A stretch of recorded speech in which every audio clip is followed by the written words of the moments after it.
Լինոց-Մինդայում վերջին շրջանում բնակիչների հիմնական դժգոհություններից մեկը շարունակում է մնալ անբարեկարգ ճանապարհները։ Բնակիչները նշում են, որ մշտապես ստիպված են շրջանցել խորը փոսերը, իսկ վարորդները բողոքում են մեքենաների վնասվելու ռիսկից։ Նրանց խոսքով ճանապարհների խնդիրը դարձել է ամենօրյա անհարմարություն, որը վտանգում է նաև երթևեկության անվտանգությունը։ Քաղաքի մեջ ահագին լավ նորություններ են, մեծ թե շատ լավ է, մենակ թե այս ամամարիկ Hele tozi, hele ճամփա, մաշինեստանը ջարդեցին, ինչ, բա ինը օրալենը լավ է ինչ։ Քանդեցին։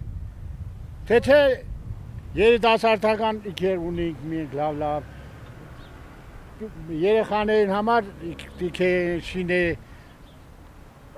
կարուսել, ամեն ինչ կա հարմար բաներ շինել են։ Բայց ինչ է վերաբերվի կը սավսեմ կեղդոտ քաղաք եղավ։ Hele չորս բոլորդ կա էս նե մաշնան կրնա էս թա փոսերումի չեն էս թոզի մեջ հələ իրա այսօր կամի է հələ թոզի այ